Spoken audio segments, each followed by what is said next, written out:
नमस्कार, आदाब। Crime petrol dial 100 में आप सबका स्वागत है।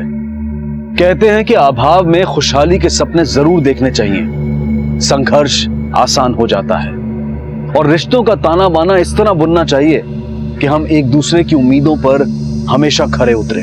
लेकिन अगर संघर्ष जीवन भर का हो और सपने हकीकत से दूर होने लगे तो क्या फिर भी हमें अपने सबसे करीबी रिश्तों का दामन पकड़े रहना चाहिए?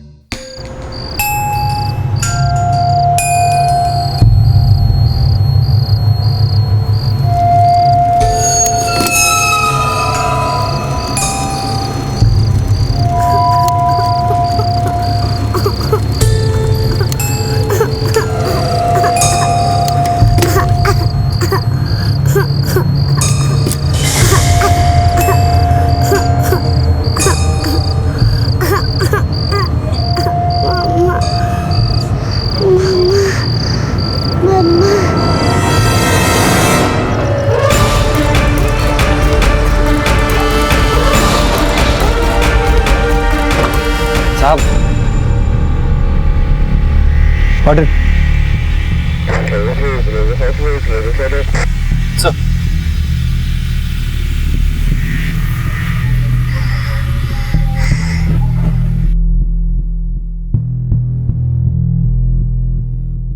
बेटा चोट लगी आपको?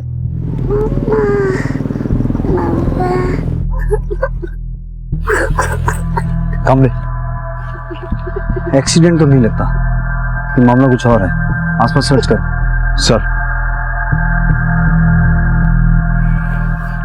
बेटा डरो मत, हम आपको आपकी मम्मा के पास लेके जाएंगे। ये केस सिर्फ करुणा की गुमशुदा बेटी का नहीं था। क्राइम के कई और एंगल इस केस से जुड़ने वाले थे जिनका संबंध करुणा से ही था। ये घटना भले ही मौजूदा वक्त की थी, लेकिन इसकी पृष्ठभूमि पर करुणा की जिंदगी के पिछले 10 सालों का रंग था।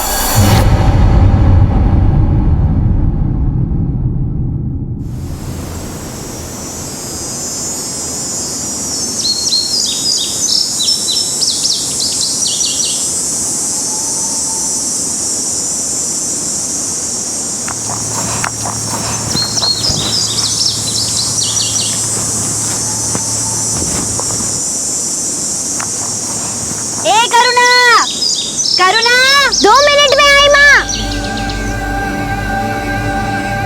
ए मेटा हूं ना, चूल्हे से रोटी उतरी नहीं कि लेकर गुल।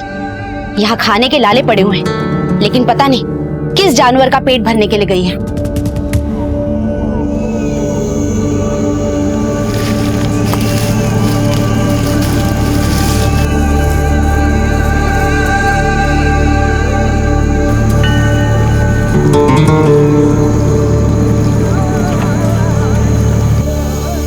क्या कर रही है करुणा?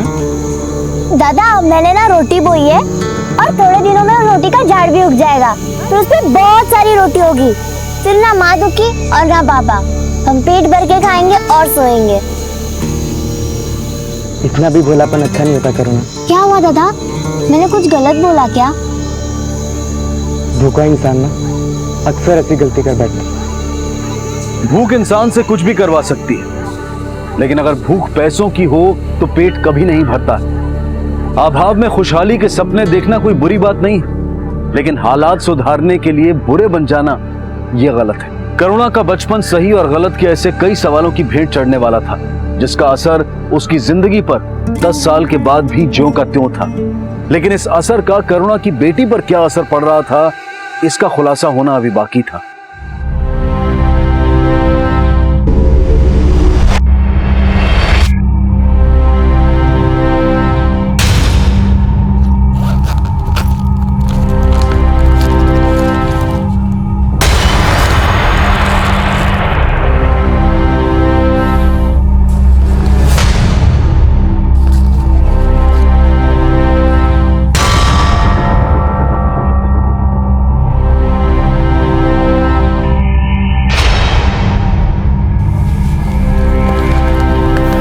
बेटा आपका नाम पारुल है?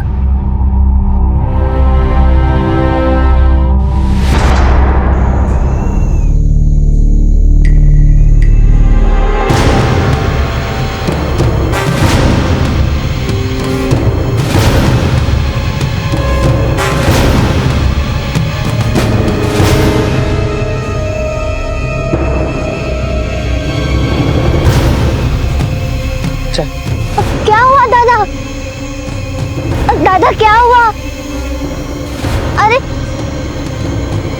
भव्यक, भव्यक, कहाँ मर गया कमीने? अरे क्या हुआ, क्यों अपनी औलाद को गाली दे रहे हो? आधे घंटे से खेत में खड़ा हूँ, प्रैक्टिस के लिए क्यों नहीं भेजा उसको? बड़ा उससे फुटबॉल प्रैक्टिस करा के उसका फुटबॉल का खिलाड़ी बनाओगे। अपने लिए तो कुछ कर नहीं पाए, उसके लिए क्या बाहर तोड़ोगे? साली, कितनी बार बोला तेरे को मेरे से जबान नहीं लड़ाने का? अपने परिवार के लिए 2 वक्त की रोटी नहीं कमा सकते और आकर जमींदारों जैसी। नहीं दादा, मुझसे नहीं होगा। करुणा भूल जा, मैं तेरा दादा, फिर सब होगा। नहीं नहीं दादा, मुझसे नहीं होगा। नहीं अभागत, मेरे पापा ने मुझे फुटबॉलर बनने के लिए प्रोत्साहित नहीं किया, लेकिन मैं अपने बच्चे को फुटबॉलर बनाना चाहता हूँ। और तू माँ हो के ये भी नहीं चाहती कि तेरे बेटे का देश भर में नाम हो? जो खुद ही अभागा हो, वो किसी की किस्मत क्या बदलेगा? कुछ नहीं बदलने वाला। तू हमें जिंदगी भर ऐसे ही भूखा मारेगा। मेरी टांग तोड़ दे करुणा, मार मुझे, मार करुणा, मार मुझे, हो जाएगा तुझसे, मार। मुझसे नहीं होगा करुणा, हो जाएगा तुझसे, मार मुझे। मेरी टांग तोड़ दे। अगर तुम मुझे नहीं मारेगी ना, मैं ट्रेन के आगे अपनी जान दे दूंगा। मार मुझे करुणा, मार, मार मुझे, मार मुझे करुणा, मेरी टांग तोड़ दे। सर, बच्ची के बैग से ऐसा कोई लीड नहीं मिला जिससे पता चल सके कि वो कहाँ रहती है, और ना ही उसको कोई चोट लगी है। सिर्फ उसके कपड़ों में खून लगा था सर। अगर वो खून उस बच्ची का नहीं है तो उसके कपड़ों में कैसे आया? कहीं ऐसा तो नहीं कामले, जहां वो बच्ची मिली थी उसके आसपास कोई कांड हुआ हो? सर, कहीं ऐसा तो नहीं कि वो ब्लड उसकी माँ का हो? हाँ बोल छिड़के।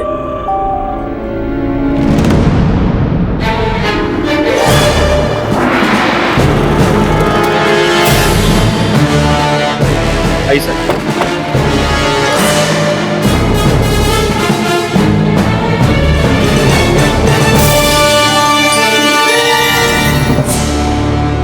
सर, ये तो किन्नर लग रहा है। ये जगह उस जगह से ज्यादा दूर नहीं है जहां वो बच्ची मिली थी। मुझे लगता है इसकी मौत और बच्ची में कोई ना कोई लिंक तो है। इसकी बॉडी पोस्टमार्टम में भिजवाओ और पता करो कि जो ब्लड बच्ची के कपड़ों में मिला था वो इसके ब्लड से मैच करता है क्या? सर, जो ब्लड बच्ची के कपड़ों से मिला वो उस किन्नर के ब्लड सैंपल से मैच करता है। मतलब हमारा अंदाजा सही था, उस किन्नर का बच्ची की गुमशुदगी से कोई ना कोई लिंक जरूर है। बेटा, आपने इसको देखा है? पहचानते हो आप इसे?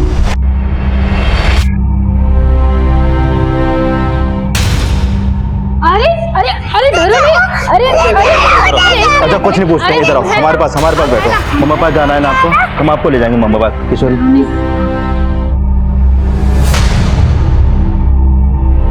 सर, वो बच्ची किन्नर का फोटो देखकर बहुत डर गई थी। उससे तो लगता है कि वो उसे पहचानती है। सर, कहीं ऐसा तो नहीं कि वो किन्नर उस बच्ची को किडनैप करके कहीं भाग रहा हो?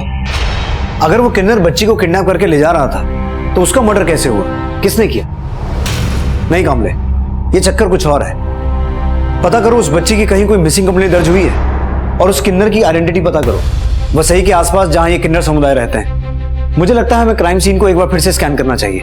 पॉसिबिलिटी है कि मर्डर उसी एरिया में हुआ है। दादा आराम से, आराम से दादा।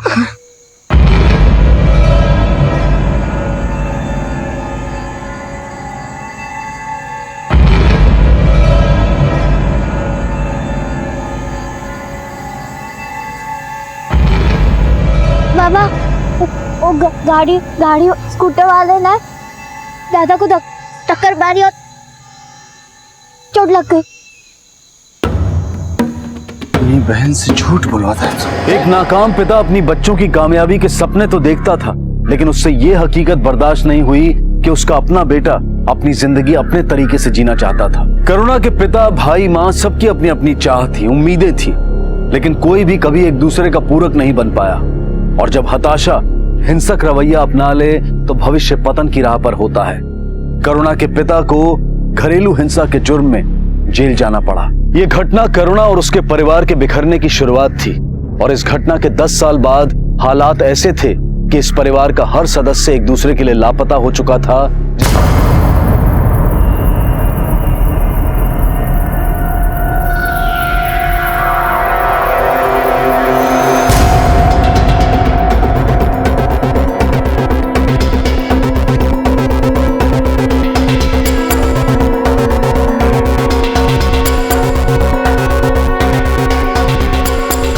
कामले,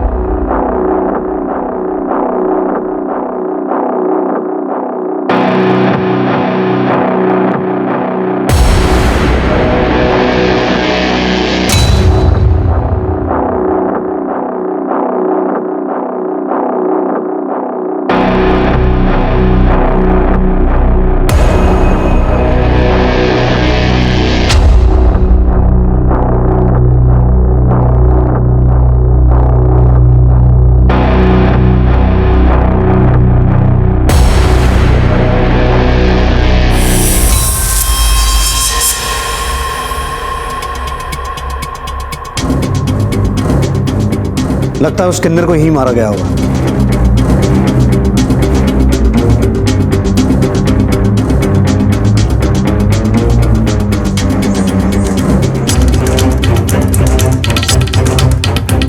सर, घर में कोई और बॉडी नहीं मिली है और ना ही कोई और ब्लड स्टैंड। लेकिन घर की हालत देख के लगता है यहाँ कोई और कांड भी हुआ है। पता करो इस घर का मालिक कौन है। माँ, दादा ने बोला कि अगर मैंने उनकी बात नहीं मानी तो वो ट्रेन के आगे कूद जाएंगे और मैं दादा को मरते नहीं देख सकती। इसीलिए तूने उसकी टांगें तोड़ दी।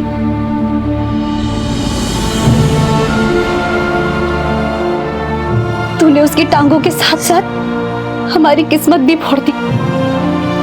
अरे तेरा बाबा जैसा भी था, उसकी कमाई से कम हमारा पेट तो भर रहा था। अब मैं क्या करूंगी, कैसे घर चलाऊंगी?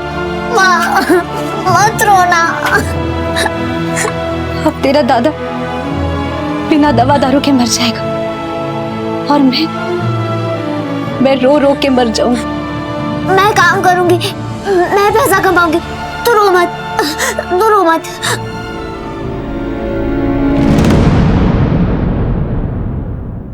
सर, ना तो मैं इस किन्नर को जानता हूं ना इस बच्ची को, फिर इस बच्ची की मां को मैं कैसे जानूंगा? मेरा घर पिछले 5 साल से बंद है, मुझे नहीं पता वहां कौन आया और क्यों, क्योंकि सर मैं तो अंधेरी में रहता हूं। प्रताप जी, हमसे कुछ छुपा तो नहीं रहे ना? सर, मैं आपसे कुछ नहीं छुपा रहा हूं। ठीक है, आप जा सकते हैं। इसका बयान क्रॉस वेरीफाई करो। हो सकता है ये उस किन्नर, बच्ची और बच्ची की मां करुणा सबको जानता। सर,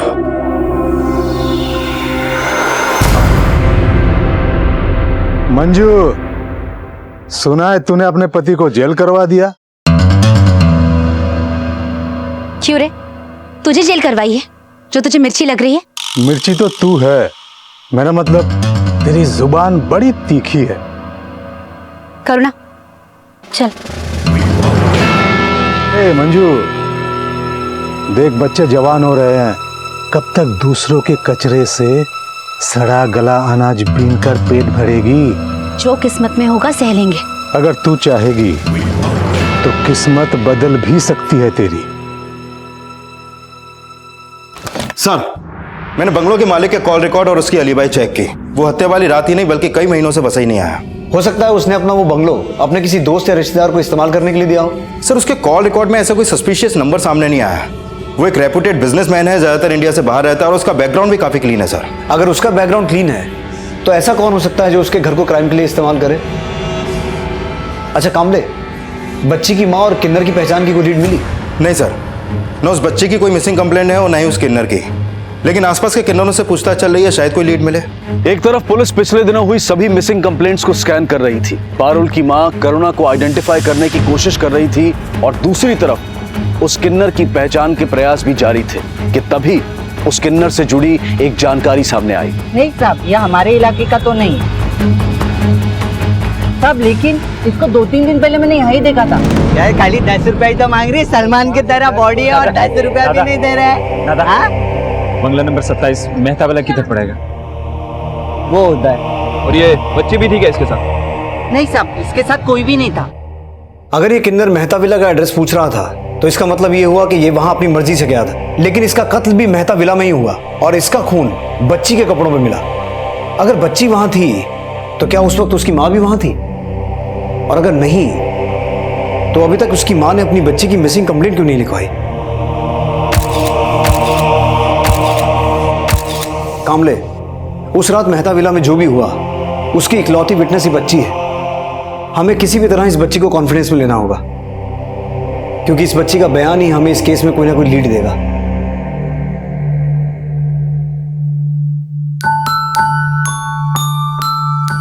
बेटा खाना खा लो। अच्छा चलो दूध पी लो। चलो। अरे वाह, आप तो बहुत अच्छा ड्राइंग बनाती हो। सॉरी, मैंने आपको डिस्टर्ब कर दिया ना। वैसे मैं आपके लिए ये लाया था, पसंद है ना आपको? और ये क्या, खाना नहीं खाया अभी तक? तो लगता है आपके पेट में चूहे नहीं कूदते हैं। ये रहा चूहा, ये कूदा, ये देखो ये गया। अरे अरे अरे ये कूदा, अरे ये कूदा, अरे अरे आप किधर गए? देखो देखो देखो।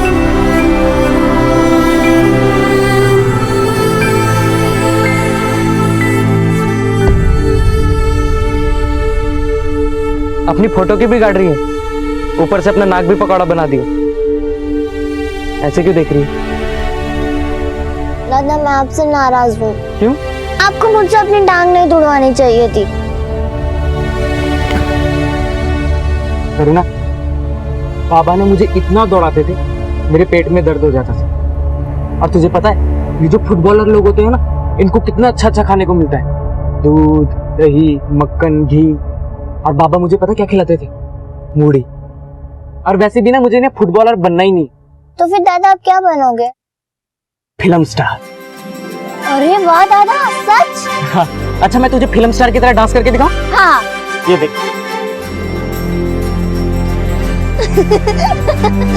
दादा मस्त, दादा मस्त।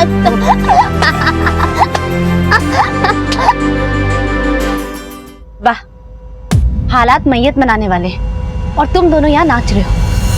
ये ले, ये ट्यूबवेल वाले अंकल को देकर आ, 500 रुपए देंगे, लेकर आना।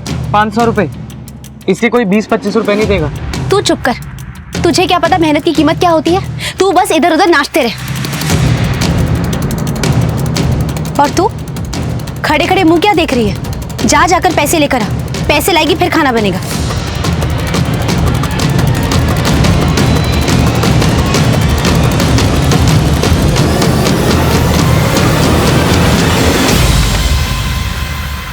क्या बात है बेटा, आपने तो 2 दिन में इतने सारे स्केच बना दिए।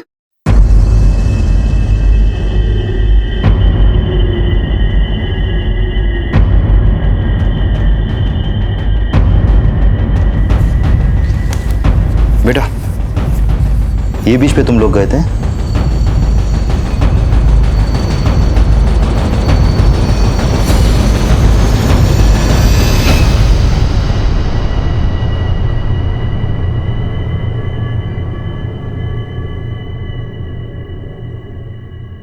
अरे आ गई तू?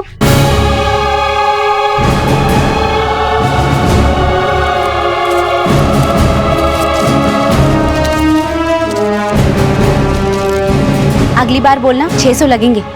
और सुन, जा आटा सान ले, मैं सब्जी और तेल लेकर आती हूँ।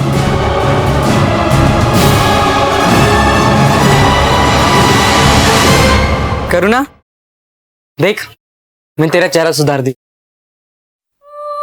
अरे तुम तो सच में अपना चेहरा बिगाड़ लिया। क्या हुआ? करुणा, करुणा, तू ठीक तो है ना? दादा मुझे जाने दो दादा। क्यों? तेरी माँ ने तुझे नहीं बताया कि तुझे 500 रुपए क्यों मिलेंगे? हैं? दादा हम गंदे हो गए, हम गंदे हो गए।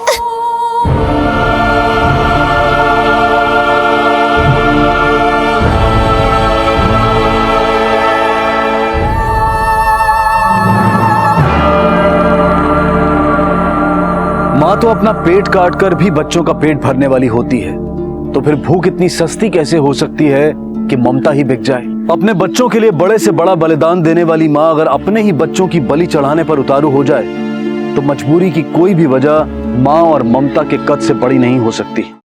सर, पारुल से पूछताछ का कोई फायदा नहीं हुआ, लेकिन सर ये स्केचेस पारुल ने बनाया है। ये देखिए सर, ये स्केच उसने अपनी माँ को याद करते हुए बनाया है। और ये देखिए,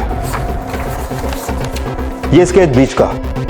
सर मुंबई में पारुल से रिलेटेड कोई भी मिसिंग कंप्लेन दर्ज नहीं है। सर हो सकता है माँ बेटी बाहर गांव से मुंबई घूमने आए हों और किसी बीच पर गए हों। AAZ चाट कॉर्नर। कामले, मुंबई में जितने भी बीचेस हैं वहां पूछताछ करो, शायद कोई लीड मिले।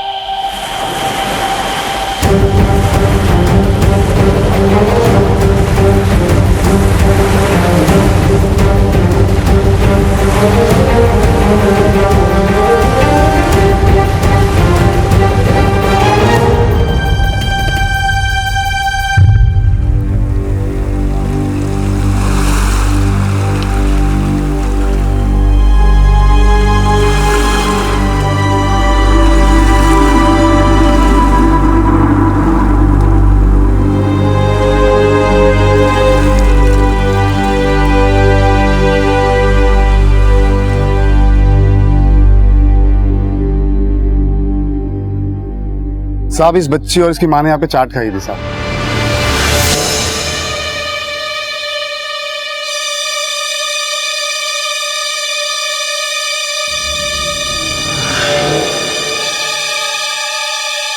ऊपर वाला तुझे और तेरी बेटी को सलामत रखे। साहब उस औरत ने बाकी किन्नरों को पैसे दिए थे और यहाँ पर भेल भी खिलाई थी साहब। उन किन्नरों में से ये भी एक थी? साहब इतना तो मुझे याद नहीं है, लेकिन उसकी माँ उस बच्ची को मैं अच्छी तरह से देखा था साहब। उसकी माँ का स्केच बनवा सकते हो तुम? जी साहब। सर, करुणा और उसकी बेटी के साथ कुछ किन्नर भी बीच पे देखे गए थे, लेकिन उस किन्नर का फोटो आइडेंटिफाई नहीं हुआ जिसका मर्डर मेहता विला में हुआ था।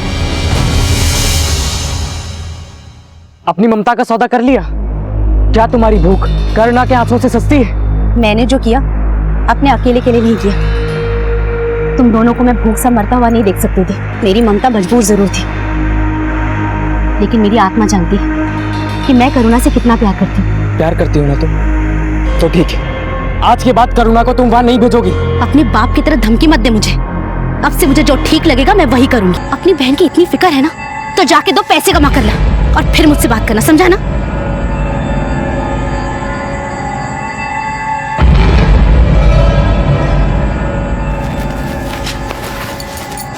क्यों रे? तूने तो कहा था कि तू मेरी हर बात मानेगी, फिर अपने दादा के सामने अपना दुखड़ा क्यों रोया?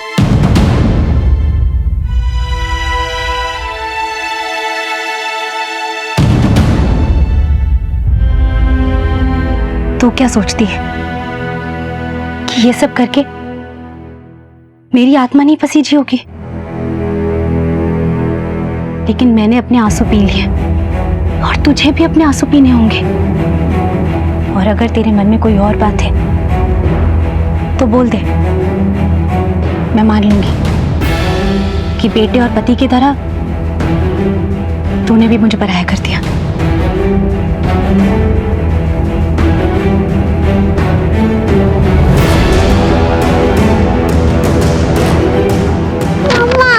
मुझे मम्मा के पास जाना है।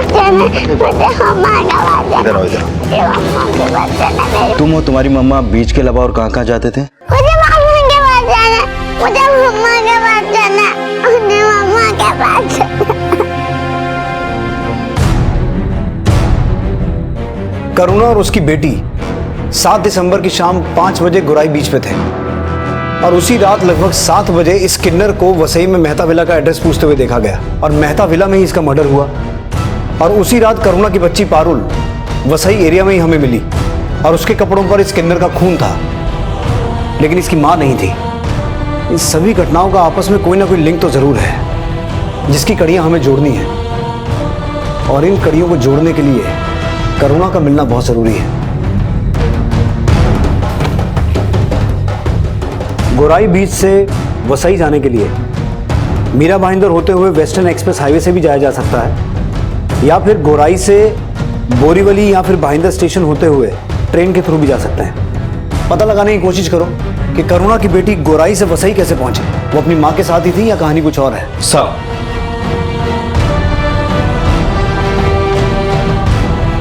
करुणा का स्केच सामने आने के बाद पुलिस करुणा की बेटी पारुल के वसई के मेहता विला पहुंचने की कड़ियां जोड़ रही थी, और जो समीकरण सामने आने वाले थे वो करुणा और उसके परिवार का वो दुखद अंजाम थे जिसकी नींव 10 साल पहले ही रखती गई थी।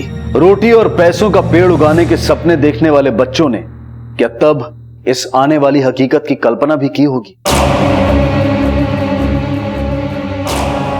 अपने बाप की तरह धमकी मत दे मुझे। अब से मुझे जो ठीक लगेगा मैं वही करूंगी, और तुझे भी अपने आंसू पीने होंगे। और अगर तेरे मन में कोई और बात है तो बोल दे, मैं मान लूंगी कि बेटे और पति की तरह तूने भी मुझे पराया कर दिया। जाने का टाइम हो गया बेटी, जा।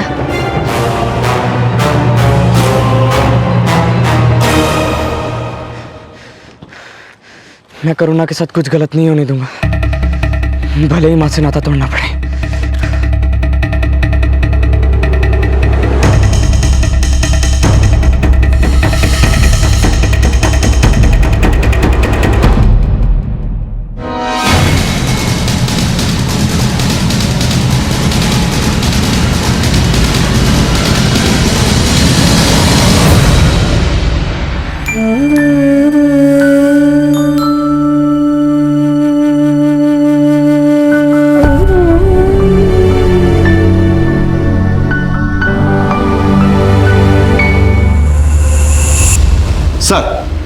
7 दिसंबर की शाम करुणा और उसकी बेटी भाईंदर रेलवे स्टेशन के सीसीटीवी फुटेज में कैप्चर हुआ है।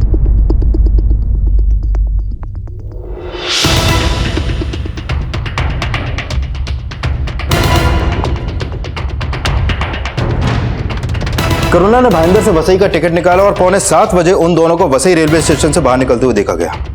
मेहता विला के आसपास दोबारा पूछताछ करो। करुणा की बेटी को तो किसी ने आइडेंटिफाई नहीं किया। हो सकता है करुणा को पहचानने वाला कोई ना कोई सामने आए। सर,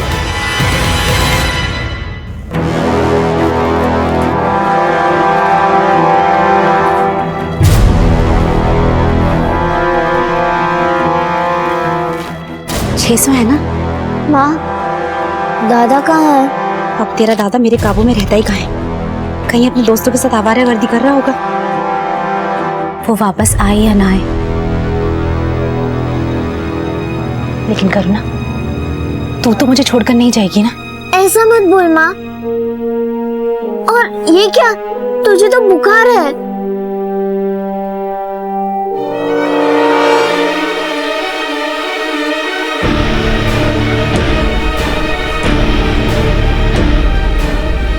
मर्द कभी औरतों की कदर नहीं करते। तेरा बाबा हो या दादा, सबकी फितरत एक जैसी होती है। उन्हें ना तेरी फिक्र थी ना मेरी। लेकिन करुणा, हम दोनों एक दूसरे का सहारा बनेंगे, है ना?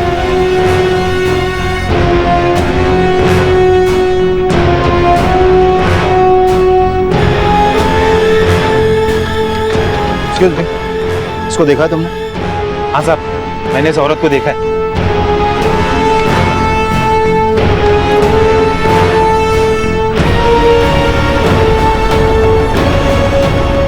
साहब, मुझे इस औरत का चेहरा याद, क्योंकि हमारी भाषा में किसी से फोन पे बात कर रही थी साहब। मैं मुंबई में हूँ। अच्छा ठीक है, मैं 2 घंटे में तुम्हारे पास आती हूँ और पारुल मेरे साथ में है। हाँ ठीक আছে, আমি 2 ঘন্টার পরে তোমার কাছে আসবো।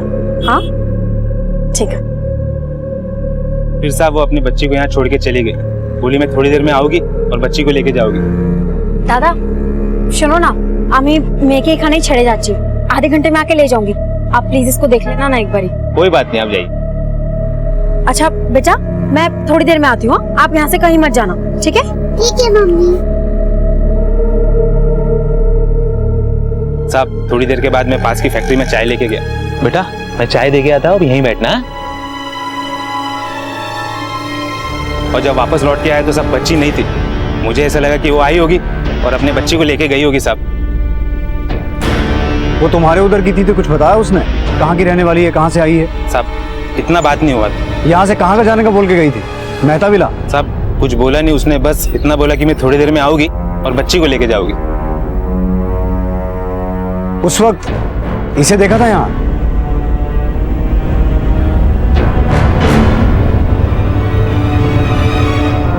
अरे कमाल है। उस चाय वाले ने बताया था कि वो किन्नर उससे यहीं कहीं टकराया था। और सर यही रास्ता मेहता विला की तरफ जाता है। और चाय वाले के मुताबिक करुणा के यहाँ पहुंचने के काफी टाइम बाद किन्नर यहाँ पर आया, यानी कि करुणा ने ही उस किन्नर को मेहता विला बुलाया। सर कहीं ऐसा तो नहीं कि किन्नर का मर्डर करके करुणा भाग गई हो? लेकिन वो अपनी बच्ची को छोड़ के क्यों भागी? सर हुआ यह होगा कि बच्ची अपनी माँ को ढूंढते ढूंढते मेहता विला पहुंची और तब तक किन्नर के पेट में चाकू घोंपा जा चुका था। इस घर के मालिक का कहना था कि ये घर सालों से बंद था, कोई यहाँ जबरदस्ती ताला तोड़ के आया है। लेकिन अगर करुणा यहाँ पहले आई थी तो उस अकेली औरत ने ताला कैसे तोड़ा होगा? यानी कि सर आप कहना चाहते हैं कि करुणा और उस किन्नर के अलावा कोई तीसरा भी था यहाँ पर? कोई तीसरा ही नहीं, चौथा भी हो सकता है। पर जानने वाली बात यह है कि वो किन्नर ही थे या फिर कोई और था? सर वो किन्नर हो सकता है, क्योंकि गुराई बीच पे करुणा के साथ किन्नरों को देखा गया था। कामले, अगर वो किन्नर थे तो भी करुणा का यहाँ आना और उस किन्नर की हत्या का मामला कुछ क्लियर नहीं होता। और अगर वो कोई मर्द थे तो भी किन्नर की हत्या के बाद करुणा का अचानक गायब हो जाना, ये कहानी कुछ क्लियर नहीं होती। इस केस की कोई भी थ्योरी बनाने से पहले हमें करुणा के चरित्र को समझना होगा और इसकी कोई ना कोई लीड हमें उसकी बच्ची पारुल से ही मिल सकती है। उस चाय वाले ने कहा था कि उसने करुणा को फोन पे बांग्ला में बात करते हुए सुना था। अगर बच्ची से बांग्ला में बात की जाए शायद उसका कोई ना कोई बयान सामने आए।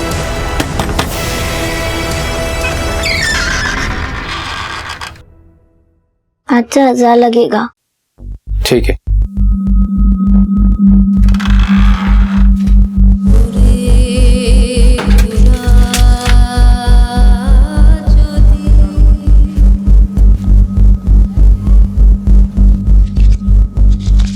माँ, दादा है? नहीं,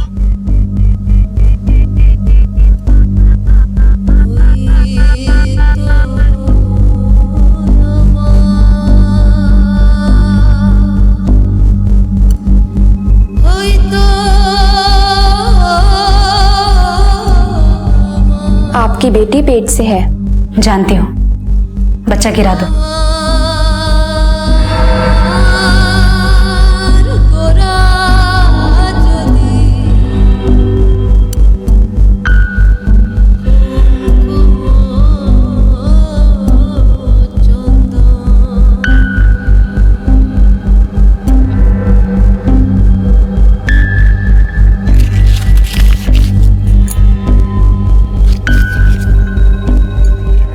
बेटा, आज कपड़े ना बहुत ज्यादा हो गए हैं। मेरी कमर में बहुत दर्द है, उठा बैठा भी नहीं जा रहा है। तू धो देगी कपड़े?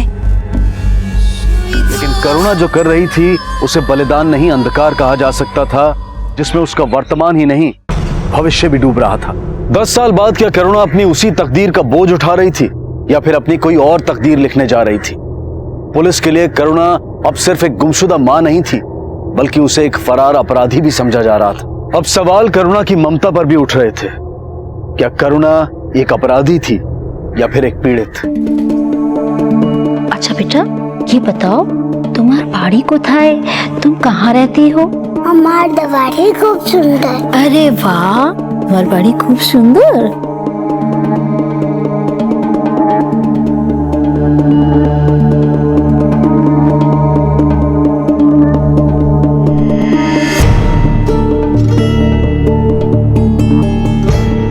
मेहता विला और उस किन्नर के सवालों के जिक्र से ही वो घबरा रही है, लेकिन उसकी बातों से ये पता चल रहा है कि वो और उसकी माँ बंगाल के किसी गांव के रहने वाले थे और थोड़े दिनों से ही मुंबई में हैं, लेकिन वो उस गांव का नाम नहीं बता पा रही है। ठीक है, थैंक यू। किशोरी, मैडम ने बाहर प्रेजेंट छोड़। कामले, किन्नर की हत्या वाली रात के आसपास के दिनों में बंगाल से मुंबई आने वाली सभी ट्रेन के रिजर्वेशन डेटा और मुंबई के रेलवे स्टेशन के सीसीटीवी फुटेज चेक करो। शायद करुणा का कोई लीड मिले।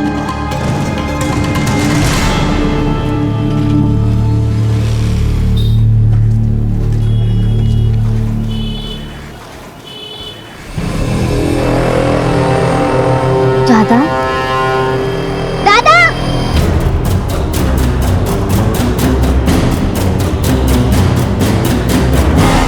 कहाँ ले गया?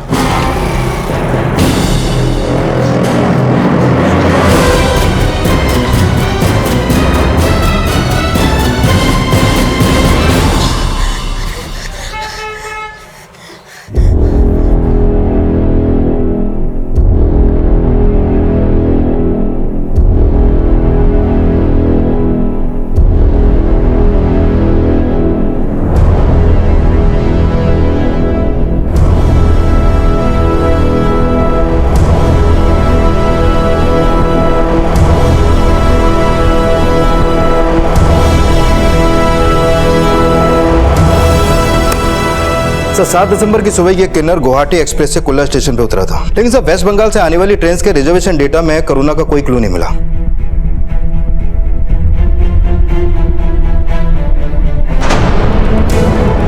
माँ, क्या कर रही हो? करुणा, उसे भूल जा। वो अब हमारा नहीं रहा। उसने अपना नाम, पता, पहचान सब कुछ बदल लिया है। तू क्यों नहीं समझ रही है? सर गुवाहाटी एक्सप्रेस के टीटी ने उस किन्नर को आइडेंटिफाई कर लिया है। उसका नाम भूमिका है और रिजर्वेशन फॉर्म पे वेस्ट बंगाल के बांकुरा जिले के गोपालपुर गांव का पता लिखा है। आखिरकार पुलिस उस किन्नर की पहचान करने में कामयाब हो गई और रेलवे रिजर्वेशन फॉर्म पर लिखे पते पर पश्चिम बंगाल में उसके गांव गोपालपुर पहुंची।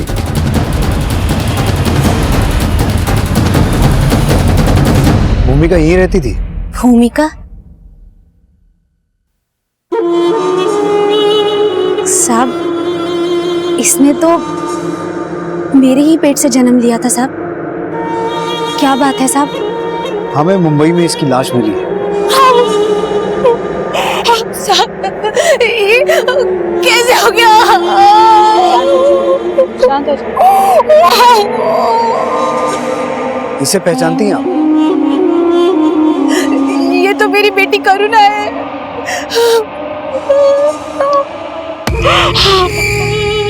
किशोरी,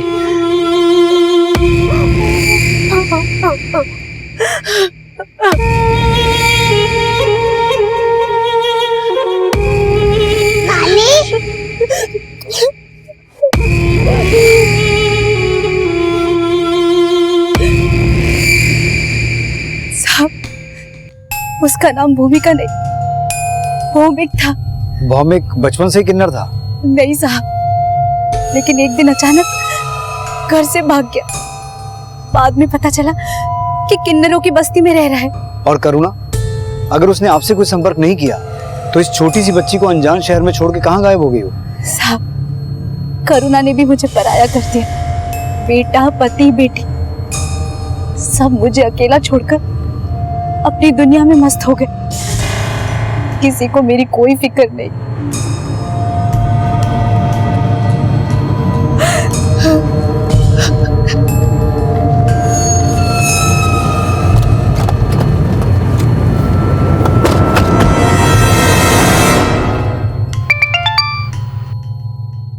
हाँ बोल छिरके। सर, भाईंदर खाड़ी में एक आदमी की लाश मिली है। डेड बॉडी की पहचान हुई? सर, बॉडी की अभी कोई पहचान नहीं हो पाई है। डेड बॉडी की फोटो मेरे फोन पे भेजो। Okay sir.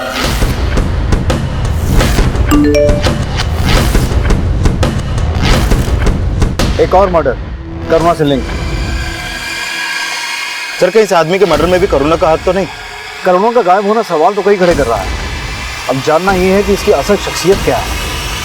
तेरे माँ के ना ज्यादा पर निकल आए हैं। मेरी प्यारी सी नवासी को छोड़कर पता नहीं कहाँ चली गई। वो बिल्कुल बचपन में तेरे जैसी थी, इतनी ही भोली, इतनी ही प्यारी। जो मैं कह देती वही वो करती। तू बनेगी ना उसकी तरह? हाँ नानी। आज से तू सिर्फ मेरी है, सिर्फ मेरी, मेरी छोटी करुणा।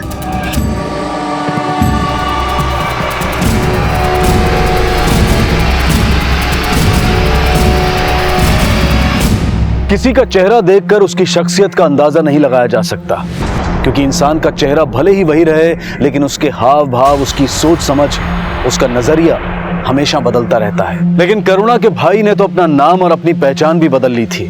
आखिर क्या वजह थी कि वो भौमिक से भूमिका बन गया था? करुणा के अचानक गायब हो जाने से सवाल करुणा की भूमिका पर भी उठ रहे थे। करुणा को सिर्फ अपने भाई के मर्डर में ही नहीं, बल्कि एक और हत्या में भी सस्पेक्ट माना जा रहा था। भोली भाली सी दिखने वाली करुणा बचपन में अपनी मां के शोषण का शिकार तो हुई, लेकिन कभी कभी शिकार होने वाले खुद भी शिकारी बन जाते हैं। क्या करुणा वाकई अपराधी बन चुकी थी? क्या अपनी मां की तरह उसकी ममता में भी खोट थी? ऐसे कई और सवाल पुलिस की आगे की इन्वेस्टिगेशन की दिशा तय करने वाले थे, जिनके चौंका देने वाले पहलुओं के साथ हम आपके सामने हाजिर होंगे कल रात 10 बजे इस केस के दूसरे और आखिरी भाग में। अब मैं अनूप सोनी आपसे विदा लेता हूं, फिर मुलाकात होगी। तब तक अपना और अपने परिवार का ख्याल रखें और देखते रहें क्राइम पेट्रोल डायल 100। सबक एक को सीख हम सबको। जय हिंद। नमस्कार, आदाब। क्राइम पेट्रोल डायल 100 में आप सबका स्वागत है। बाप बड़ा ना भैया, सबसे बड़ा रुपया, ये कहावत है बड़ी पुरानी, लेकिन हर दौर में एक नया इतिहास रचती है। नोटों को लेकर जो सुर्खियां आजकल चर्चे में हैं, ये केस उन सुर्खियों से अलग है। यहां मुद्दा नोटों के बदलाव का नहीं, नोटों से बदलती नीयत का है। पैसा चाहे लालची की तिजोरी में हो या जरूरतमंद के सपनों में, जमाखोर के गद्दों में हो या फिर ईमानदार के रुआब में, पैसे का रंग चेहरे की रंगत बयां कर देता है। पैसे की तासीर ही ऐसी है कि अच्छे अच्छों के ईमान डोल जाते हैं। तो फिर गुल्लक में चिल्लर जोड़ने वाले हाथों में अगर नोटों के बंडल लग जाएं तो?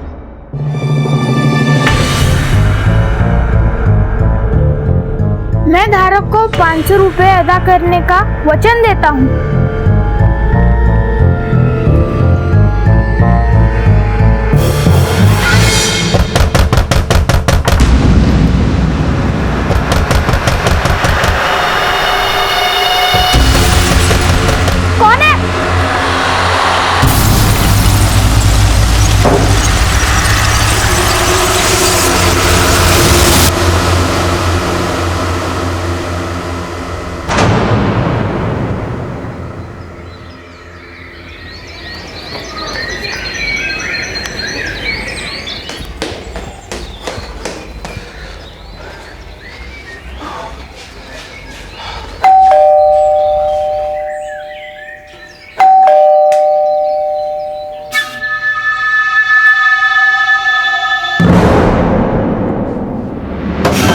राजकुमार जी, राजकुमार जी।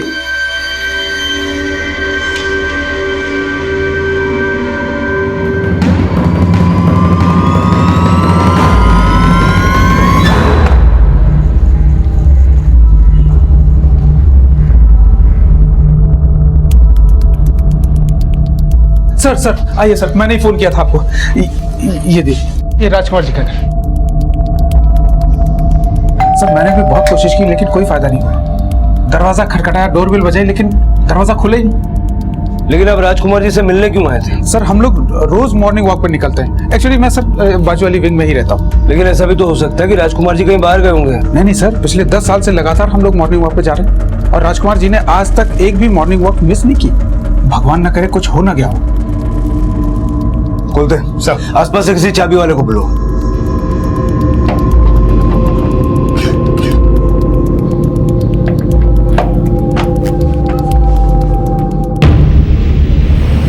सर लगता है जहर खाया है। खाया है या किसी ने खिलाया है? सारा घर छान मारो, हो सकता है ये सुसाइड नहीं मर्डर केस हो।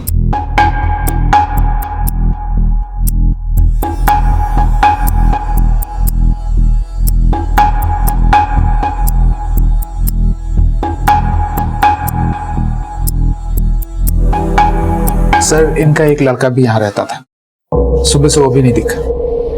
क्या नाम है उसका? मनीष। ये? हाँ सर।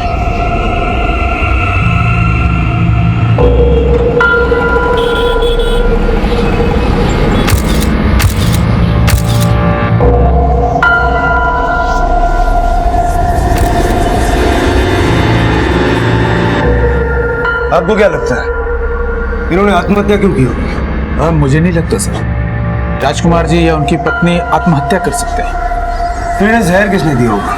मुझे क्या पता सर, पर इनका लड़का बहुत दिनों से चिड़चिड़ा रहने लगा था। क्यों? सर वो 3-4 साल से उसको स्किन डिजीज हो गई थी, उसके चेहरे पे सफेद दाग आ गए थे जो जा ही नहीं रहे थे।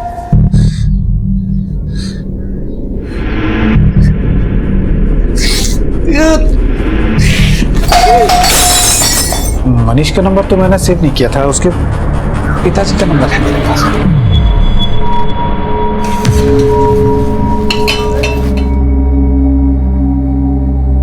ये ले, खा ले। माँ मटर दो ना। हाँ 1 मिनट। मेरी बात ध्यान से सुन, मैंने किसी की चवन्नी नहीं देनी जो मैं किसी से डरूंगा, समझा? दामले को बोल दे 2% कायदे का कमीशन है, इससे 1 पैसा कम नहीं लूंगा। बिजनेस करना है करे, वरना जाए भाड़ में। रुक, मैं तेरे को बाद में फोन करता हूं। हाँ और खिलाओ, और खिलाओ, मक्खन खिला खिलाकर इसको अपने जैसा बना दो। अब बच्चे के खाने पे तो मत टोकिए। टोकता तो मैं तेरे खाने को भी हूं, तू बड़ा सूख के कांटा हो गई। तुम्हारे जीन्स में प्रॉब्लम है, जीन्स में। साला जिंदगी डामाडोल, माँ गोल बेटा ढोल। ये तूने बैग आगे क्यों पकड़ रखा है?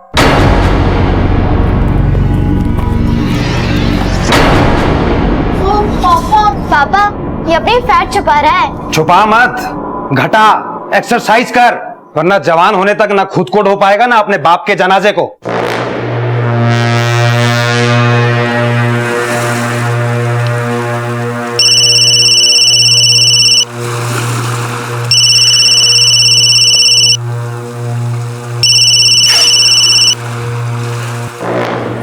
हेलो, मनीष तेंदुलकर जी। पुलिस इंस्पेक्टर सेवक मोहिते। काशी मेरा पुलिस स्टेशन देखा है ना, वहां आ जाओ। कितनी देर में पहुंचोगे? पर सर मुझे पता है तुम मुंबई में ही हो, कहीं से भी आओगे तो 2 घंटे से ज्यादा वक्त नहीं लगेगा। लवकर ये।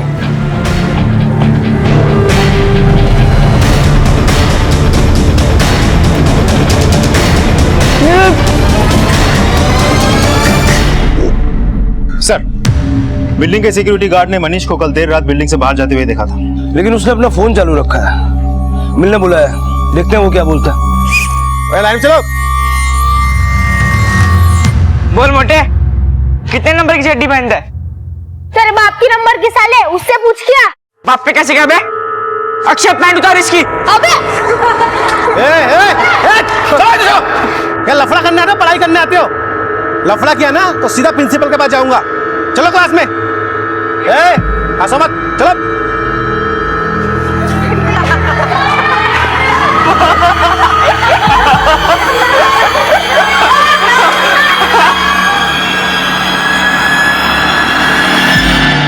अंकल, आप अक्षय और शुभम को टपका सकते हो क्या? क्या बोला? टपका नहीं सकते तो सालों की हड्डियां तोड़ दो। बेटा, मेरा काम है ना सीटी बजाना। अगर मैंने किसी स्टूडेंट को बजाया ना तो प्रिंसिपल मुझे बजा देगा। जा अपनी क्लास में।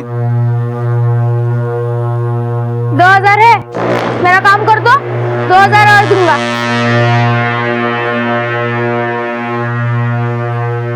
सर, मनीष अभी तक घर नहीं लौटा और उसे घर पे जो खाना मिला है उसमें रैट पॉइजन है। और अब तक वो थाने भी नहीं आया और अब उसका मोबाइल भी बंद है। एक काम करो, उसके मोबाइल की लास्ट लोकेशन चेक करो। Okay sir. तुम्हारा हाथ मत लगाना विमान को, समझे ना?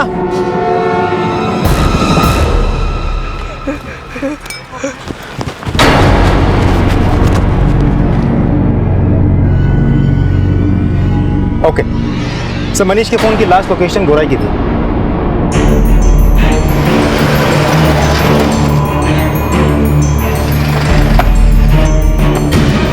मनीष के पुलिस स्टेशन ना पहुंचने पर मनीष शक के दायरे में आ गया। पुलिस मनीष के फोन की लास्ट लोकेशन से उस तक पहुंचने की लीड तलाशने लगी और कुछ देर की कोशिश के बाद मनीष की तलाश खत्म हो गई।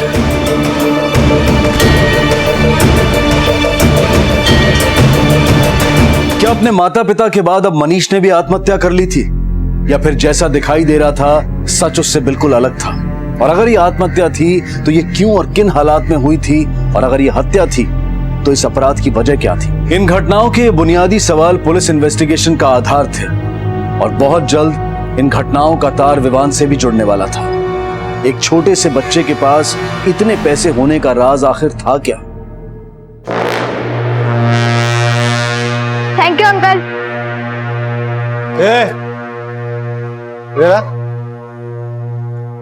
थैंक यू ठीक है, ये पैसा लेके कहां से आता है? आप आम खाओ ना अंकल, पुटलियां क्यों गिनते हो?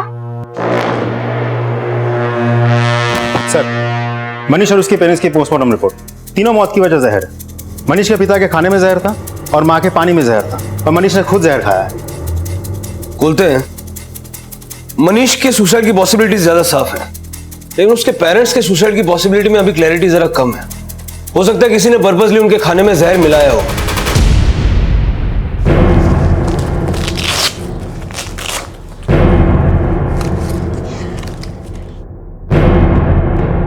विवान, विवान दरवाजा खोल। विवान, विवान, विवान, विवान, विवान, दरवाजा क्यों लॉक किया? तो पापा मैं सो गया था पापा। सच बता, क्या कर रहा था? मैं सच बोल रहा हूँ पापा, मैं सो रहा था। बैग दिखा दे।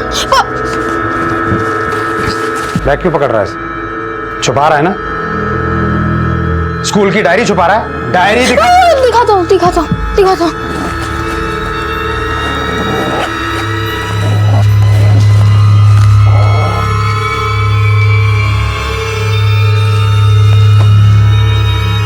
ये क्या? मैथ्स का होमवर्क क्यों नहीं किया? वो पापा मैं भूल गया था पापा। खाना खाना तो नहीं भूलता है? पिछले सेमेस्टर में तू मैथ्स में ही फेल हुआ था ना? इस बार बच्चे की जान लोगे क्या आप?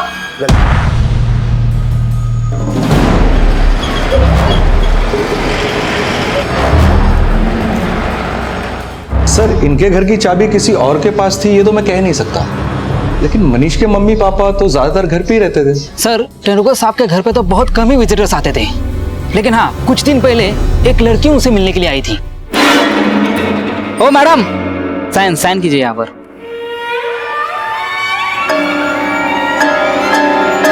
कौन है वो लड़की, पहचानते हो? शायद वो मनीष सर की दोस्त है। उसे मनीष सर के साथ यहाँ आते जाते मैंने कई बार देखा हूँ। हमने सुना है कि मनीष अपने जेनेटिक डिसीज के लिए अपने फादर को बहुत कोसता था। आपको क्या लगता है, मनीष अपने माँ बाप को जहर देके मार सकता है? सर, ऐसा तो नहीं कह सकता, लेकिन कुछ दिन पहले मनीष के फादर उसे बहुत डांट रहे हैं। कल तक तू बोलता था ना, मैं बोलता हूँ कि मुझे तुझ जैसी औलाद पैदा ही नहीं करनी चाहिए थी।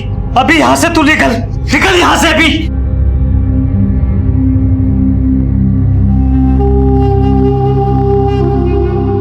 कब की बात है ये? पक्का तो नहीं बता सकता सर, लेकिन शायद मनीष के माता पिता की मौत के 1-2 दिन पहले की बात है। ओए राहुल, हाँ सुना, तू मेरा होमवर्क करेगा? अबे मैं क्यों करूं? ये ले 500 रुपए, बोल करता है या बोल दूं रवि को? ठीक है यार, कर दूंगा। सर, मनीष और उसके फादर के बैंक अकाउंट में ज्यादा पैसे नहीं थे। मनीष के बाप के नाम की एक 90,000 की एफडी थी जो करीब 1 हफ्ता पहले तुड़वाई गई थी, और माँ के नाम की एक इंश्योरेंस पॉलिसी है जिसे क्लेम करने के लिए जिंदा कोई नहीं। कोई ऐसा रिश्तेदार है जो उनके फ्लैट पे क्लेम करना चाहता हो? सर, ब्लड रिलेशन का तो कोई नहीं है, लेकिन मुंबई से बाहर कुछ रिश्तेदार रहते हैं जिनके साथ मेरी बातचीत हुई थी। एक आध का कहना है कि मनीष के माँ बाप इस बात को लेकर बहुत परेशान रहते थे कि दाग की वजह से मनीष की शादी नहीं हो रही थी। लेकिन उस पड़ोसी ने तो बताया कि मनीष के बाप ने उसे डांट के भगा दिया था, और ये रिश्तेदार तो कुछ और ही बोल रहे हैं। लेकिन सर, एक बात तो पक्की है जो हमें वॉचमैन ने बताई थी कि मनीष की जिंदगी में एक लड़की थी, रीमा। रीमा? यस सर, ये रीमा वही लड़की है जिसे वॉचमैन ने मनीष के घर जाते हुए देखा था। मनीष के फोन से अक्सर रीमा को कॉल किया जाता था। मैंने पूछताछ की तो पता चला कि रीमा मुंबई में अकेली रहती है। भौमिक बिल्डर्स एंड डेवलपर्स में पीआरओ का काम करती है। रहती कहाँ है ये रीमा? गोराई। चलो।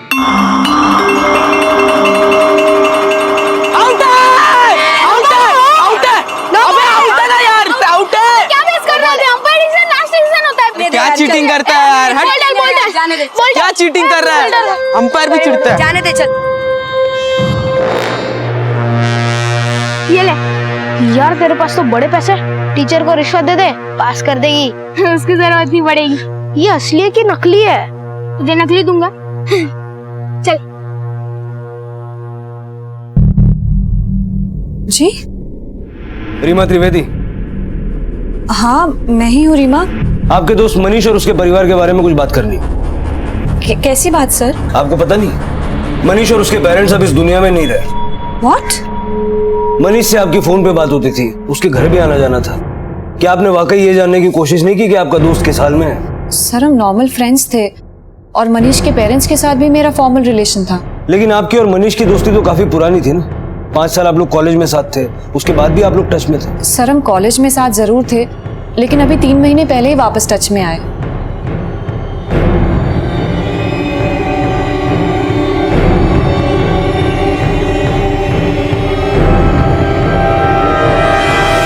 हाय।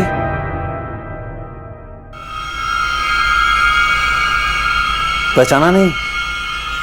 Manish, Gargi college. Oh Manish, I am so sorry, तुम काफी बदल गए हो। बैठो। Thank you. सो वैसे मेरे कुछ कजिन्स आने वाले हैं, पर जब तक वो नहीं आते, यू कैन सिट। एक्चुअली मुझे भी कुछ काम है, मुझे देर हो रही है, मैं निकलता हूँ। ओके।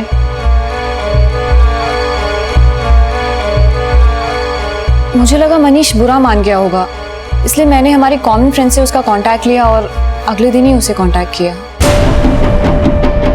दोस्त तो वो पुराना था, पर दोस्ती इतनी गहरी भी नहीं थी। फोन में बात करने से लेकर साथ साथ घूमने तक, ना ही मैंने उसमें कोई खामी देखी और ना ही कुछ खास। जितना मैं मनीष को जानती हूँ, उससे लगता नहीं कि वो इंसान आत्महत्या कर सकता है। आत्महत्या नहीं कर सकता तो हत्या कर सकता है, वो भी अपने माँ बाप की। आई डोंट नो सर, और मैं उसके बारे में उतना भी गेस नहीं कर पाई हूँ जितना आप लोग एक्सपेक्ट कर रहे हैं। रीमा की बातों से मुझे ऐसा लग रहा है कि उसके और मनीष के बीच में कुछ तो ऐसा था जो वो हमसे छुपा रही है। सर, कहीं ऐसा तो नहीं कि मनीष रीमा से प्यार करता था, लेकिन मनीष के स्किन डिजीज की वजह से रीमा उसको इग्नोर करती थी, तो इसीलिए वो फ्रस्ट्रेशन में आके अपने फादर को कोसने लगा। कोलते, लेकिन सवाल तो ये उठता है कि बेटे ने माँ बाप की हत्या करके आत्महत्या की या हत्या को आत्महत्या समझ के आत्महत्या की। अगर ये दोनों संभावनाएं हैं तो रीमा के उस बयान का क्या मतलब है? जितना मैं मनीष को जानती हूँ, उससे लगता नहीं कि वो इंसान आत्महत्या कर सकता है। रीमा और मनीष के रिश्ते को अच्छे से खंगालो, हो सकता है उस बयान के पीछे का कोई राज निकल के आए। सर, मनीष के फोन रिकॉर्ड्स में से एक नंबर ऐसा भी है जिससे भी कोई राज निकल सकता है। करीब 10 दिन पहले तक उस नंबर पे 5 से 6 बार कॉल्स हुए, लेकिन उसके बाद से वो नंबर बंद पड़ा है। पता करो किसका नंबर है। बस भैया, अब नहीं। अरे खा लेना यार। नहीं यार, तो उसी के नाम को और एक खा ले, और भूल मत 500 रुपए बाकी है भैया के पास मेरे। खा ले खा ले। क्या बाबा, और खाए तो पेट से वड़े निकलेंगे।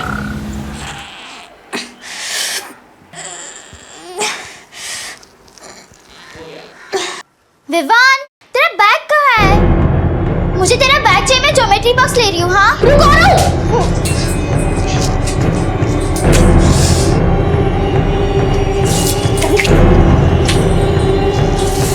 तूने अपना बैग इतना नीचे क्यों रखा है? आ रहा हूँ, रुक जा, मैं ज्योमेट्री बॉक्स ले रही हूँ। जिस तरह विवान उन पैसों को अपने परिवार की नजरों से बचा रहा था, उससे ये साफ था कि ये पैसे किसी अपराध से जुड़े थे। पर वो अपराध क्या था, उसमें विवान की क्या भागीदारी थी, और ये पैसे विवान तक कैसे और किसके जरिए पहुंचे थे। कहते हैं कि जब कोई अच्छा इत्तेफाक बुरे हादसे की शक्ल ले ले तो गुड लक को भी बैड लक समझकर कोसा जाता है। मनीष और विवान भी ऐसे ही एक इत्तेफाक का शिकार थे। लेकिन क्या था ये इत्तेफाक? क्या ये इत्तेफाक उस शख्स से भी जुड़ा था जिसके नंबर से मनीष के फोन पर कुछ गिने चुने कॉल्स भी आए थे?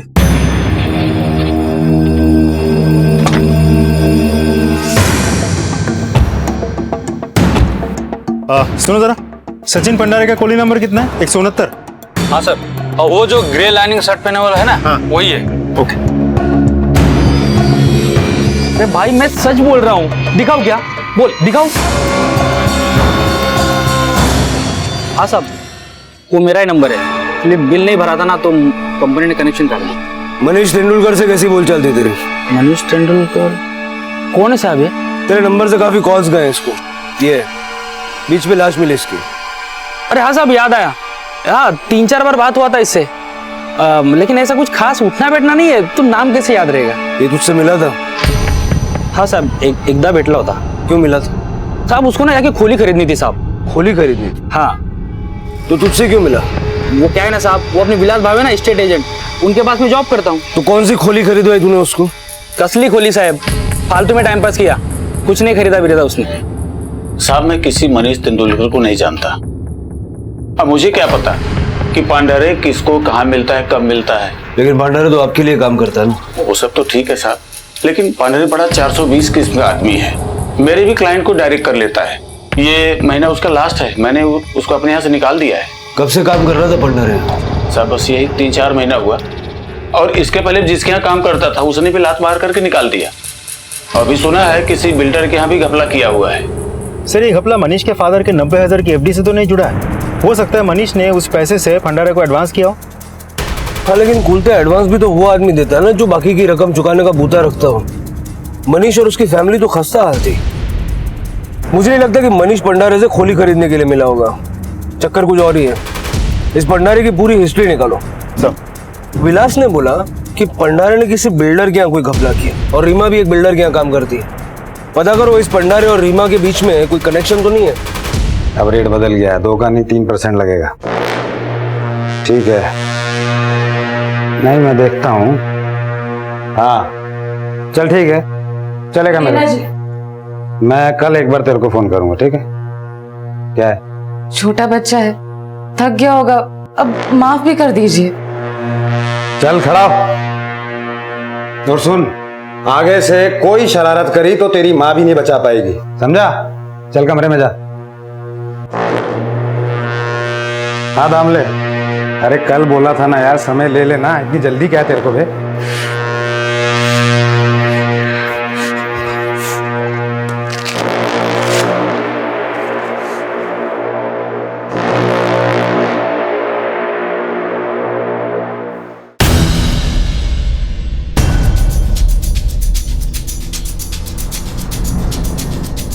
मेरी बाप और मेरी बहन को टपका दो। किसी ने सुन लिया तो मेरी वाट लग जाएगी। सुन, टपकाऊंगा नहीं, शुभम और अक्षय की तरह दोनों के हाथ पैर तोड़ दूंगा। और इतने पैसों से कुछ नहीं होने वाला, 25,000 और चाहिए। ठीक है, दे दूंगा। दे दूंगा नहीं, पूरे 25,000 रुपए एडवांस देंगे ना, तभी काम होएगा, समझा? चल निकल।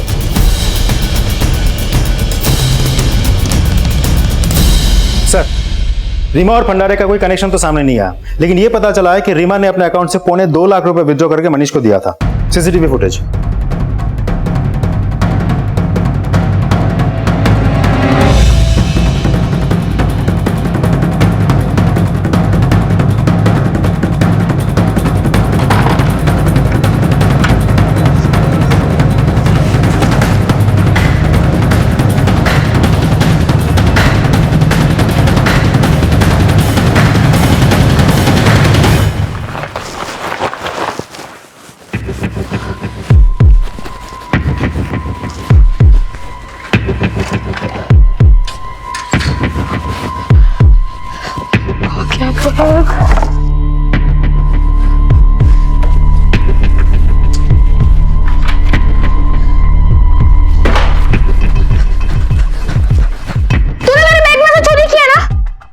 चोरी नहीं की।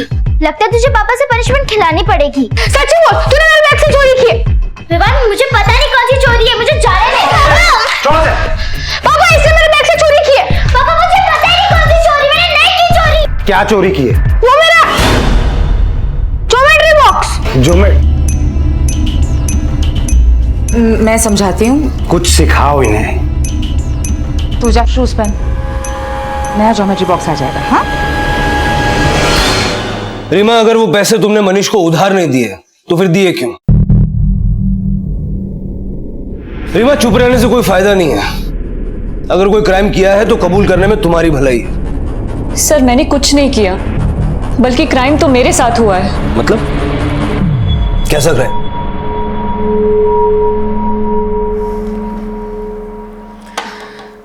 हाँ, तो क्या कह रहे थे तुम?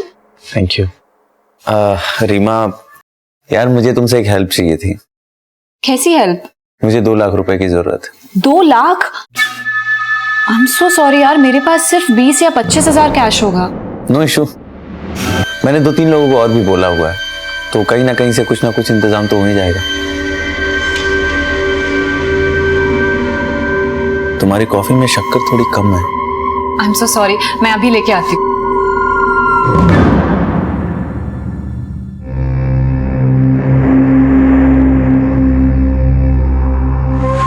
पता नहीं कब उसने मेरी कॉफी में बेहोशी की दवा मिला दी, और जब मुझे होश आया तब मुझे उसकी इंटेंशंस का पता लगा।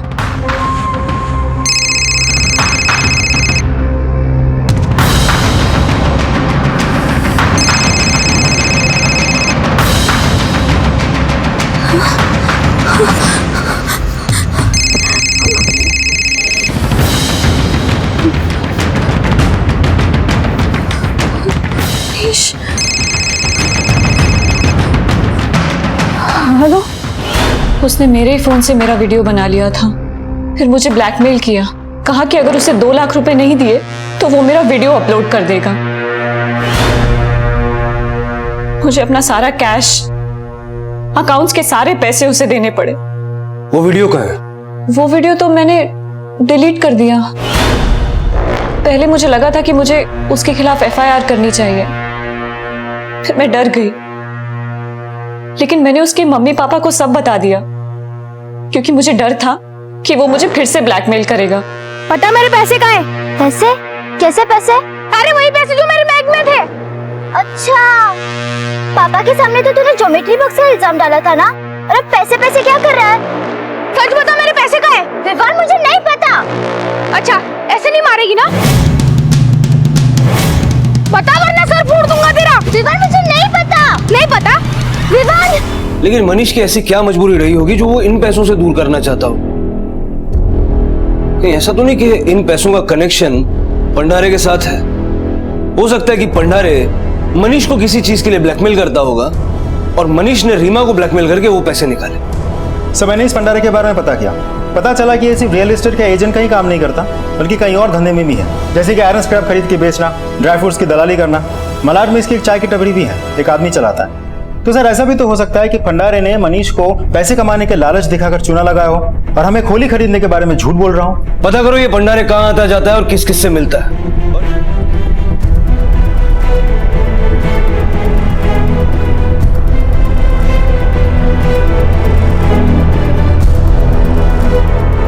पुलिस सचिन भंडारे और मनीष तेंदुलकर के उस कनेक्शन का पता लगाने में जुटी थी जिसका ताल्लुक उन पैसों से था जो मनीष ने रीमा को ब्लैकमेल करके हासिल किए थे।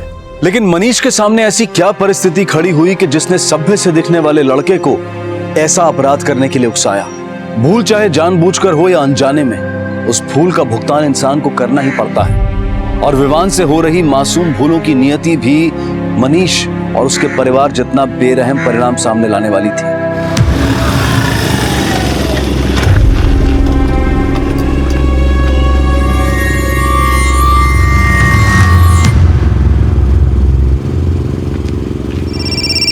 आ जाने दे इसको घर।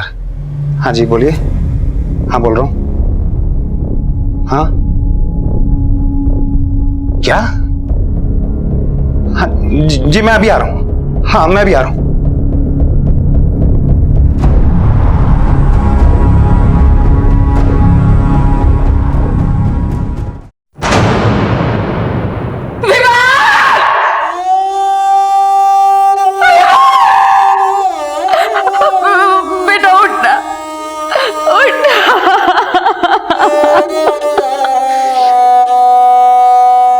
आखिरी बार कब देखा था आपने विवान को? स्कूल जाते वक्त आखिरी बार देखा था सर। जब नहीं लौटा तो हम उसे ढूंढने निकले। हमें क्या पता था।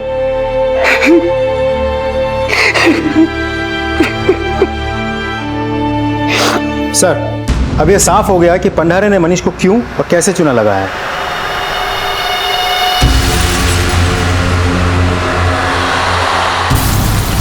भाई बुरा नहीं मानोगे तो एक बात बोलूं? बोलिए। कब से ये? 1.5-2 महीने से। सर पंडारे के साथ एक होम्योपैथिक डॉक्टर का काफी मिलना जुलना है। पंडारे उसके लिए पेशेंट लेके जाता था और बदले में वो डॉक्टर पंडारे को कमीशन देता था। नाम क्या है डॉक्टर का? प्रवीण सिंह। सर इस डॉक्टर के बारे में एक और बात पता चली है। कई महीनों पहले एक पेशेंट इस डॉक्टर से मोटापा कम करने के लिए दवाई ले रहा था, लेकिन असर ना होने पे इस पेशेंट ने डॉक्टर पर फ्रॉड का केस कर दिया। हो सकता है इसी डॉक्टर ने पंडारे के जरिए मनीष को चूना लगाया। एक काम करो, इस डॉक्टर की सारी हिस्ट्री निकालो। Okay sir.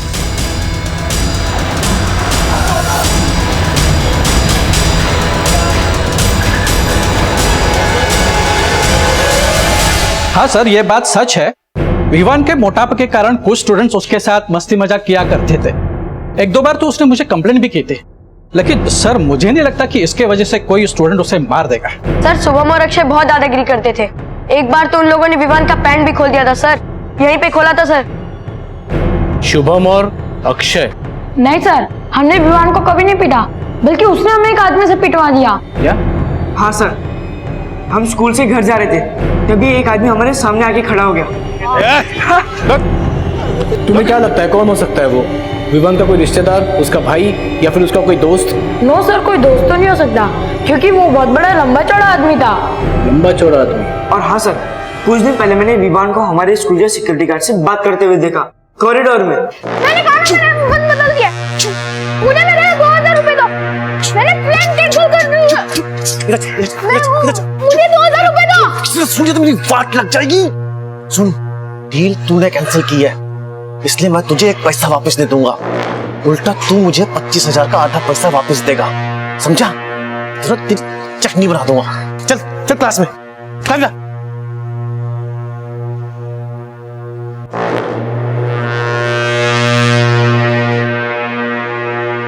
थैंक यू बेटा।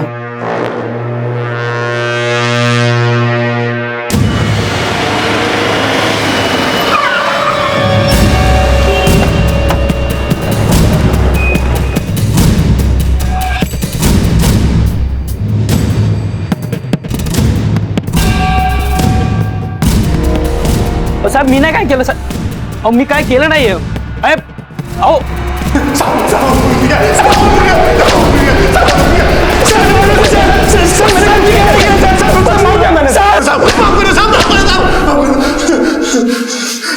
साहब अपन ने विवान को नहीं मारा साहब। विवान ने अपन को पैसा दिया था अक्षय और शुभम को पीटने के वास्ते साहब। आयशा साहब अपन ने विवान को नहीं मारा साहब। विवान तुमको 25,000 रुपए क्यों देगा?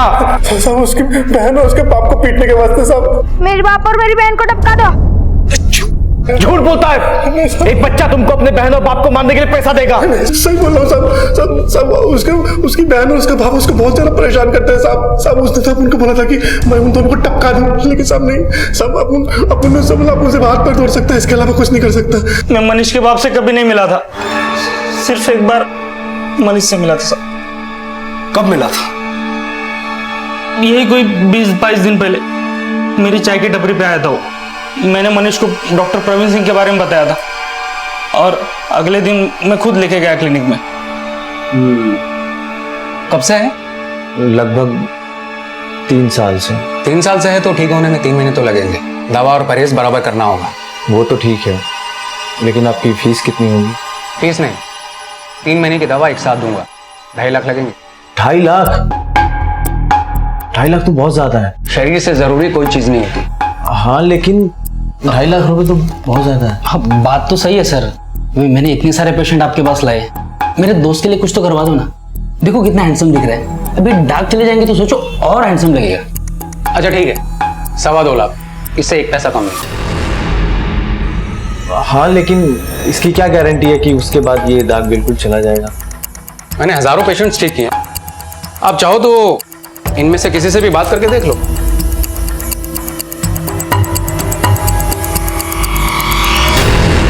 सर वो बोला कि सोचकर बताऊंगा। 2 दिन के बाद उसने मुझसे फोन करके अपॉइंटमेंट भी लिया, पर वो आया नहीं सर। आया नहीं है, उसे चूना लगा दिया? नहीं सर। तेरी सारी हिस्ट्री है हमारे पास।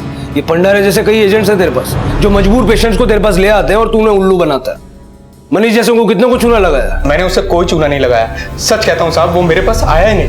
ये बात सच है साहब, मैंने भी उसको उस दिन फोन किया था तो मुझे बोला कि बाइक से आ रहा था तो पैसों से भरा बंडल कहीं गिर गया उसका। गिर गया या रास्ते में कहीं लूट लिया? विश्वास ठेवा साहब, खरा बोलते है, वो ऐसे ही बोला कि बैग गिर गया। जब तक ये दोनों पूरा सच ना बताएं इनको तोड़ते रहो। सर मैं आपसे कह रहा हूँ वो गार्ड झूठ बोल रहा है। आप ही सोचिए विवान के पास इतने पैसे आएंगे कहां से? विवान ने उस गार्ड को ही नहीं बल्कि उसके कुछ दोस्तों को भी 500-500 के नोट ऐसे ही दे दिए थे। व्हाट? और हमें यह भी पता चला है कि आपने विवान को टॉर्चर भी किया था। सर बाप हूं उसका, कभी कभी डांट दिया करता था, इसका मतलब ये थोड़ी है कि मैं उससे प्यार नहीं करता था। प्यार करते थे तो फिर ऐसा क्या हो गया था जिसकी वजह से विवान ने उस सिक्योरिटी गार्ड से आपको मरवाने के लिए कहा था? मुझको मरवाने? क्या बात कर रहे हैं सर? विवान इतना छोटा बच्चा, वो ऐसी बातें सोच भी नहीं सकता था। आप सिर्फ उस गार्ड की बात पे यकीन कर रहे हैं। प्रफुल्ल, यकीन तो हम आपके बात पर भी नहीं कर सकते। मैं मानती हूँ सर कि प्रफुल्ल विवान को डांट देते थे, कभी कभी पीट देते थे, पर वो उसकी जान नहीं ले सकते। हो सकता है कि ये पैसा विवान ने घर से चोरी किया हो। नहीं सर, अगर ऐसा हुआ होता तो मुझे पता होता। विवान ने तुमसे कभी किसी पैसों के बारे में कुछ बात की थी? बताओ ना, घबराओ मत, बताओ बेटा। हाँ सर, विवान अपनी बैग को हाथ लगाने नहीं देता था। मुझे लगा जरूर उसने कुछ छुपा के रखा है, इसलिए मैं रात को उसके बैग चेक करने गई थी।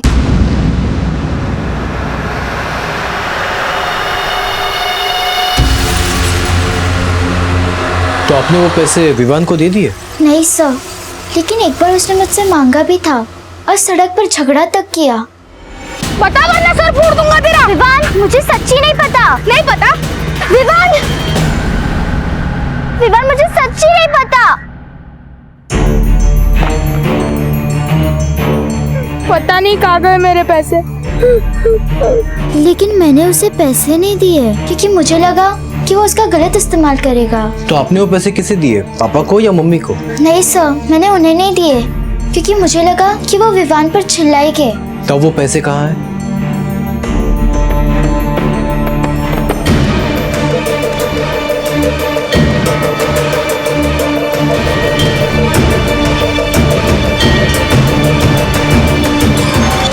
इन नोटों की गड्डियों में एक गड्डी नए नोटों की भी है। पता लगवाओ कि ये नोट आखिर किस बैंक से किसको इशू किए गए थे। इससे हमें यह पता चलेगा कि ये नोट आखिर है किसके। विवान की माँ, पापा और बहन, इन सब के बारे में पड़ोसियों से पूछताछ करो। इनके कॉल रिकॉर्ड भी निकलवाओ। और सबसे इम्पोर्टेंट चीज, विवान की जहाँ पे मौत हुई थी उस लोकेशन के आसपास के सभी सीसीटीवी फुटेज निकलवाओ। सर, दोनों को बहुत तोड़ा, लेकिन बोल रहे कि मनीष से वो पैसा गिर गया था। सर, मैंने नए नोटों के नंबर को ट्रेस किया तो पता चला वो नए नोट इंडियन बैंक के गोराई ब्रांच से निकाले गए हैं और अकाउंट होल्डर का नाम रीमा त्रिवेदी है। रीमा त्रिवेदी? रीमा के अकाउंट से विड्रॉ किए गए पैसे विवान के पास मिलने की पुष्टि होने के बाद पुलिस ने मनीष और उसके माता पिता की मौत के कारणों की एक थ्योरी बनाई। मतलब हुआ ये कि मनीष ने रीमा को ब्लैकमेल करके उससे पैसा ले तो लिया, लेकिन अपना स्किन डिजीज ठीक कराने का उसका सपना ही रह गया। वो पैसा लेकर निकला तो था, लेकिन वो पैसा उससे गिर गया और उस बच्चे विवान को मिल गया।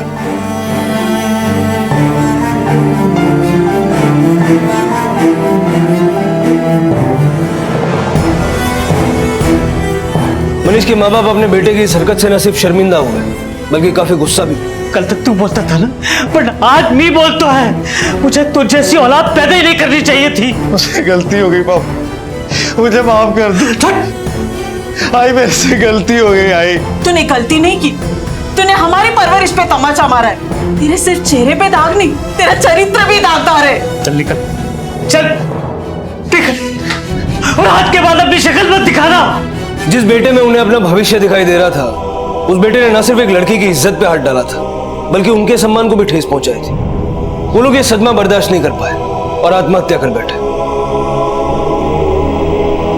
मनीष और सचिन पंडारे की मुलाकात एक ऐसा इत्तेफाक था जिसने मनीष को उसकी स्किन डिजीज ठीक होने की ऐसी खोखली उम्मीद दी कि जिसके भ्रम जाल में फंसकर ना सिर्फ उसने अपनी दोस्ती का गला घोटा बल्कि अपने माता पिता की जिंदगी को भी नाउमीदी से भर दिया।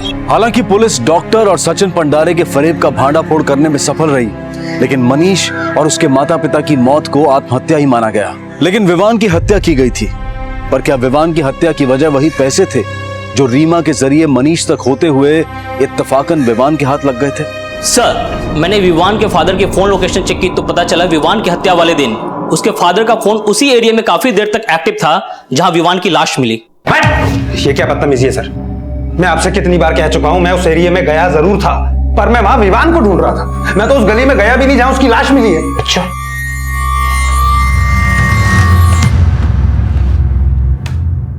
सीसीटीवी फुटेज के हिसाब से तुम्हारी गाड़ी उस गली में गई थी जहां आगे चल के विवान की लाश मिली थी। तुम्हारी गाड़ी 9:29 पे गली के अंदर जाती है और 9:50 पे बाहर आती है। गौर करने की बात यह है कि इस गली का आगे डेड एंड है। तो एक बात बताओ मुझे, 20 मिनट उस 50 मीटर की गली में तुम कर क्या रहे थे? मैं उधर से। सच बताओ वरना मेरे पास दूसरे तरीके भी है सच उगलवाने के।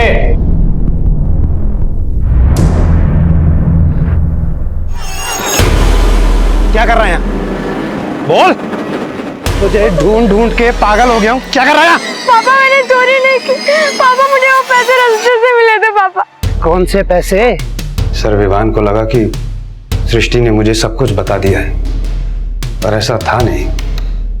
मेरे पूछने पर उसने मुझे सब कुछ बता दिया, ये भी कि वो उस गार्ड से मुझे पिटवाना चाहता था। पापा, मैंने आपको मारने की सुपारी भी दी थी। सर, मैं विवान को मारना नहीं चाहता था, बिल्कुल नहीं सर। गुस्से में हो गया, गुस्से में, और अपने क्राइम को एक्सेप्ट करने की हिम्मत भी नहीं थी मुझ में। अब जेल में बैठ के अपने गुस्से को काबू करना।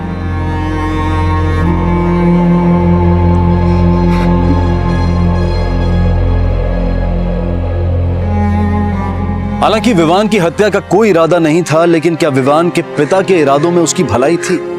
विवान के मोटापे का मजाक सिर्फ बाहर वाले ही नहीं बल्कि विवान के पिता और बहन भी उड़ाते थे। मासूम जज्बात जब अपनों की अवहेलना का शिकार होते हैं तो उनके भटकने की संभावनाएं बढ़ जाती हैं, जो उन्हें अपराध की राह पर ले जा सकती हैं। मनीष के माता पिता ने मनीष के ठीक होने की उम्मीदों को हमेशा जिंदा रखना चाहा, लेकिन मनीष की हताशा उस पर इतनी हावी हो चुकी थी कि वो अपने आप को अपराध के रास्ते पर जाने से रोक नहीं पाया। हालांकि इंसान को अपने हालात का बोझ खुद ही उठाना होता है, लेकिन ऐसी गलती करने से हमेशा बचे जो दूसरों की उम्मीदों को और हमारे ज़मीर को मारते। किसी को दुआ भले ही ना दे, लेकिन किसी की खामी को मजाक का ठहाका और घृणा की नजर भी ना दे। इसी विचार के साथ मैं अनूप सोनी अब आपसे विदा लेता हूं। फिर मुलाकात होगी अगले एपिसोड में एक और चौंका देने वाले केस के साथ। तब तक अपना और अपने परिवार का ख्याल रखें और देखते रहें क्राइम पेट्रोल डायल 100। सबक एक को सीख हम सबको। जय हिंद। इस तरह के और भी एपिसोड देखने के लिए हमारे चैनल को सब्सक्राइब करें और बेल आइकन दबाना ना भूलें।